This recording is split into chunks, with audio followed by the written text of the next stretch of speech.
বন্ধুরা, আপনাদেরকে অশেষ প্রীতি এবং শুভেচ্ছা জানিয়ে আজকের হেলথ কেয়ার এপিসোড আরম্ভ করছি। আজকের হেলথ কেয়ার এপিসোডে আমরা কিভাবে আমাদের কিডনিকে সুস্থ রাখতে পারি, আমরা সেই বিষয়টা নিয়ে আলোচনা করব। What are the ways to keep our kidney healthy? কি পদ্ধতিতে আমরা আমাদের কিডনিকে সুস্থ রাখতে পারবো, আমরা সেই বিষয়টা নিয়ে আলোচনা করব। বন্ধুরা, আপনারা সম্পূর্ণ ভিডিওটা দেখবেন, স্কিপ করবেন না। আপনার মধ্যে যারা এখনো আমার চ্যানেলকে সাবস্ক্রাইব করেন নাই, কাইন্ডলি সাবস্ক্রাইব করে নেবেন এবং বেল আইকনে ক্লিক করে অল বাটন অন করে রাখবেন। বন্ধুরা, মনে রাখবেন, আপনারা আমার ভিডিও দেখে থাকেন কিন্তু সাবস্ক্রাইব করেন না। তো বন্ধুরা, it is my request to all of you, please subscribe my channel and also like the videos of my channel. Let me start now. বন্ধুরা, কিডনি মানুষের শরীরের অত্যন্ত গুরুত্বপূর্ণ একটা অর্গান।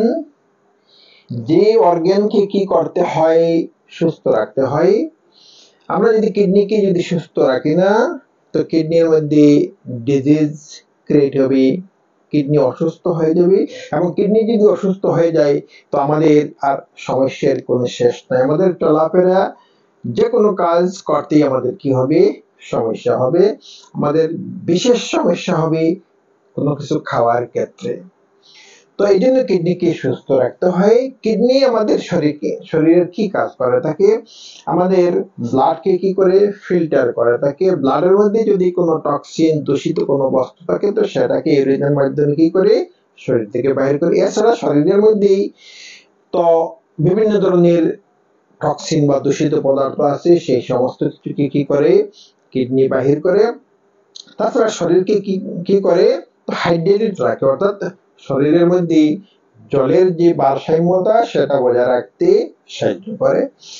তো কিডনি অত্যন্ত গুরুত্বপূর্ণ কাজ করে। এই কিডনিকে আমরা যদি যত্ন করে সুস্থ না রাখি তো কিডনি কি হবে? ধীরে ধীরে কিডনি নষ্ট হতে থাকবে। কিডনির মধ্যে ডিজিজ ক্রিয়েট হবে, সিস্ট ক্রিয়েট হবে, ইনফেকশন, অনেক কিছু হবে। তো কিডনিকে আমরা কি উপায়ে আমরা সুস্থ রাখবো, হেলদি রাখবো? তো এর মধ্যে প্রথম যে উপায় হচ্ছে সেটা হচ্ছে আমাদেরকে কি করতে হবে? অ্যাক্টিভ আওয়ার বডি, আমাদের শরীরকে সুস্থ রাখতে হবে। তো আমরা এক্সারসাইজের মাধ্যমে, ব্যায়ামের মাধ্যমে এবং মর্নিং ওয়াক, হাঁটার মাধ্যমে আমরা কি করতে পারি? আমাদের শরীরকে ফিট রাখতে পারি। তো আমরা যদি কি করি, তো রেগুলার যদি আমরা কি করি, কিছুটা সময় যদি আমরা এক্সারসাইজ করে থাকি তো আমাদের শরীর কি থাকবে? অ্যাক্টিভ থাকবে, ফিট থাকবে। তো এই এক্সারসাইজের মধ্যে একটা হচ্ছে মর্নিং ওয়াক করা, সকালে হাঁটা। তো আমরা যদি আধা ঘন্টা 45 মিনিট এভাবে যদি আমরা প্রতিদিন হাঁটি তো আমাদের কি হবে? শরীরটা ফিট থাকবে। তো যদি আমরা শরীরকে ফিট রাখতে পারি তো আমাদের কিডনি তার কাজ প্রপারলি করতে পারবে। শরীরের মধ্যে যদি বিভিন্ন ধরনের অন্যান্য ডিজিজ যদি ক্রিয়েট হয় তো ধীরে ধীরে কি হবে? কিডনিও তো বিভিন্ন ডিজিজ দ্বারা আক্রান্ত হবে। তো নেক্সট কি? তো ম্যানেজ ব্লাড সুগার ফরওয়ার্ড, আমাদেরকে কি করতে হবে? আমাদের শরীরের মধ্যে ব্লাড সুগার যাতে না হয় আমরা সেইভাবে আমাদেরকে খেতে হবে। যে ধরনের খাদ্য খেলে কি হয়? আমাদের শরীরের মধ্যে ব্লাড সুগার হয়, ব্লাডের মধ্যে গ্লুকোজ হয়, আমাদেরকে সেই ধরনের খাদ্য অ্যাভয়েড করতে হবে। তো আমাদের যদি হেরিডিটারি কি থাকে, তা যদি ডায়াবেটিসের সমস্যা থাকে তো আমাদেরকে কি করতে হবে? রেগুলার আমাদেরকে সেই জিনিসটা চেক আপ করাতে হবে যে আমাদের শরীরের মধ্যে ব্লাডের মধ্যে কি সুগার, গ্লুকোজ কতটা পরিমাণ আছে। তো আমাদেরকে এই জিনিসটা খেয়াল করতে হবে। বন্ধুরা, মনে রাখবেন, যে সমস্ত মানুষের ডায়াবেটিসের সমস্যা আছে সেই সমস্ত মানুষের মধ্যে বেশিরভাগ মানুষের কি আছে? কিডনিতে সমস্যা আছে। তো সুতরাং আমাদের শরীরের মধ্যে সুগারের পরিমাণ কতটা আছে, তো সেটা তার একটা নির্দিষ্ট যে মাত্রা আছে তার চেয়ে বেশি আছে কিনা আমাদেরকে সেই জিনিসটা দেখতে হবে। নেক্সট হচ্ছে কি, তো মনিটর ব্লাড প্রেশার। আমাদের শরীরের মধ্যে যে ব্লাডের যে প্রেশার আছে সেটাও মনিটর করতে হবে, দেখতে হবে। মাঝে মধ্যে আমাদেরকে কি করাতে হবে, চেক আপ করাতে হবে, টেস্টিং করাতে হবে যে আমাদের ব্লাডের মধ্যে যে প্রেশার সেটা লো না হাই না কি অবস্থায় আছে। তো মনে রাখবেন বন্ধুরা, যদি ব্লাডের মধ্যে প্রেশার যদি বেশি হয়, হাই প্রেশার হয়, তাহলে কি হতে পারে, একদিন সেই ব্যক্তির কি হতে পারে, কিডনির মধ্যে সমস্যা থাকতে পারে। যদি ব্লাডের মধ্যে প্রেশার হাই হয়, kidney doesn't work properly, kidney সঠিকভাবে কাজ করতে পারে না। একজন প্রাপ্তবয়স্ক মানুষের যে ব্লাড প্রেশারের যে তার যে পরিমাপ যেটা সেটা সেইভাবে হয়, তো রেঞ্জটা হতে হবে 120 ডিভাইড বাই 80। তো তার চেয়ে যদি বেশি হয় 100, সাপোজ 140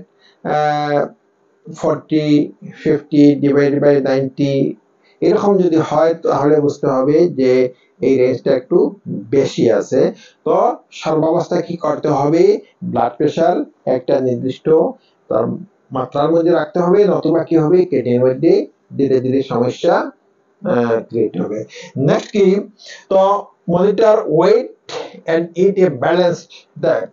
তো মানুষের যে সমস্ত মানুষের ওজন বেশি, যাদের বডির মধ্যে কি আছে, তো অবেসিটি আছে, মেয়াদ একটু বেশি, যাদের স্থূলতা বেশি, ওজন বেশি, তাদের কিডনির মধ্যে সমস্যা হওয়ার সম্ভাবনা থাকে। তো শরীরের ওজনকে একটা ব্যালেন্সের মধ্যে রাখতে হবে। যদি ওজন বেশি আছে, বিভিন্ন এক্সারসাইজ তারপরে ডায়েটের মাধ্যমে কি করতে হবে, ওজন কমাতে হবে, এবং খাদ্য যেটা খেতে হবে, তো সেই খাদ্যটা যাতে কি হয়, এমন ধরনের খাদ্য না হয় যে খাদ্যের মাধ্যমে ওজন বৃদ্ধি পায়, যে খাদ্যের মাধ্যমে কি হয়, সুগার বৃদ্ধি পায়, যে খাদ্যের মাধ্যমে কি হয়, ব্লাড প্রেশার বৃদ্ধি হয়। তো খাদ্যটাও তার ব্যালেন্সড ফুড খেতে হবে।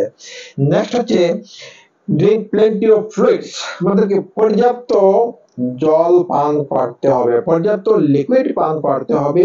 তবে এই লিকুইড যেন কি না হয়, তো লিকুইডের মধ্যে সুগার এডেড না হয়। যদি সুগার এডেড হয় আর আমরা যদি বেশি যদি লিকুইড পান করি, তো কি হবে, আমাদের কিডনিতে সমস্যার সৃষ্টি হবে, ডায়াবেটিস বেড়ে যাবে, কিডনির সমস্যার সৃষ্টি হবে। তো আমরা সাধারণ যে জল যেটা, সেই জলটা যেন আমরা বেশি মাত্রায় আমরা পান করি। বন্ধুরা মনে রাখবেন, যদি শরীরের মধ্যে ডিহাইড্রেশন প্রবলেম হয়, জলের স্বল্পতা থাকে, তাহলে কিডনি প্রপারলি কাজ করতে পারে না। তো কিডনি নিডস এনাফ ওয়াটার, কিডনির কি পর্যাপ্ত জলের দরকার হয়। শরীরের মধ্যে কম যদি কিডনি হয়, তো কিডনি কেউ করতে পারে না, তার ফিল্টার ওয়ার্ক যেটা সেটা করতে পারে না। সুতরাং আমাদেরকে তো পর্যাপ্ত পরিমাণ জল পান করতে হবে। একজন প্রাপ্তবয়স্ক মানুষের কি করতে হবে, প্রতিদিন কমপক্ষে 1.5 থেকে 2 লিটার পানি পান করতে হবে। তার চেয়ে বেশি যদি পান করে কোনো সমস্যা নেই। তো নেক্সট কি, ডোন্ট স্মোক। তো সেই ব্যক্তিকে কি করতে হবে, স্মোক করলে হবে না। যারা স্মোক করে তাদের শরীরের মধ্যে কি বিভিন্ন ধরনের রোগ সৃষ্টি হয়। তো এর মধ্যে একটা হচ্ছে কিডনি ডিজিজ। যারা স্মোক করে, তো স্মোকিং এর মাধ্যমে কি হয়, বিভিন্ন ধরনের কেমিক্যালস, নিকোটিন ইত্যাদি আমাদের শরীরের মধ্যে প্রবেশ করে, ব্লাডের মধ্যে প্রবেশ করে। তো সেই স্মোকিং এর যে হ্যাবিট, তো মানুষের মধ্যে কি করে, ইভেন ক্যান্সারের জার্ম পর্যন্ত ক্রিয়েট করে। তো যারা স্মোক করে তাদের কিডনি ডিজিজ হওয়ার সম্ভাবনাটা বেশি থাকে। এই জন্য বন্ধুরা, যদি কোনো ব্যক্তির সেই অভ্যাসটা থাকে স্মোকিং এর, তো তাকে স্মোকিং অ্যাভয়েড করতে হবে, নতুবা one day he can be affected by the disease of kidney. তো কিডনি ডিজিজ দ্বারা একদিন সে আক্রান্ত হতে পারে। নেক্সট হচ্ছে কি, beware of the amount of OTC pills you take. তো ওটিসি পিলস, তো সেটা হচ্ছে কি ওভার দি কাউন্টার, অর্থাৎ যদি কোনো ব্যক্তির পেনকিলার ট্যাবলেট খাওয়ার ব্যাপার থাকে, তো সেই ব্যক্তিকে কি করতে পারে, কি করতে হবে? তো he should have to stop the habit of taking painkiller medicine আর ট্যাবলেট। তো সেই ব্যক্তিকে যদি তার সেই অভ্যাস থাকে বা খাওয়ার ব্যাপার থাকে, তাকে সেই পেনকিলার যে মেডিসিন সেটা গ্রহণ করা বন্ধ করতে হবে। বন্ধুরা মনে রাখবেন, যদি কোনো মানুষের বডিতে কি থাকে, পেন থাকে, শরীরে বিভিন্ন ধরনের পেন থাকে, হেডেক থাকে, তো সেই সমস্ত মানুষ কি করেন, পেন কিলার ট্যাবলেট গ্রহণ করেন। কিন্তু বন্ধুরা, একজন মানুষ এক নাগাড়ে যে ন্যাশনাল কিডনি ফাউন্ডেশনের মতে এক নাগাড়ে 10 দিনের বেশি কোনো পেন কিলার ট্যাবলেট বা মেডিসিন গ্রহণ করতে পারবে না, যদি তার শরীরের মধ্যে কি থাকে, বিভিন্ন ধরনের পেনের ব্যথার ব্যাপার থাকে। এবং জ্বরের ক্ষেত্রে নট মোর দেন 3 days, 3 দিনের বেশি পেন কিলার ট্যাবলেট তো গ্রহণ করতে পারবে না। যদি গ্রহণ করে রেগুলার, তো সেই ব্যক্তির কিডনি ডিজিজ হওয়ার সম্ভাবনা যথেষ্ট বেশি থাকবে।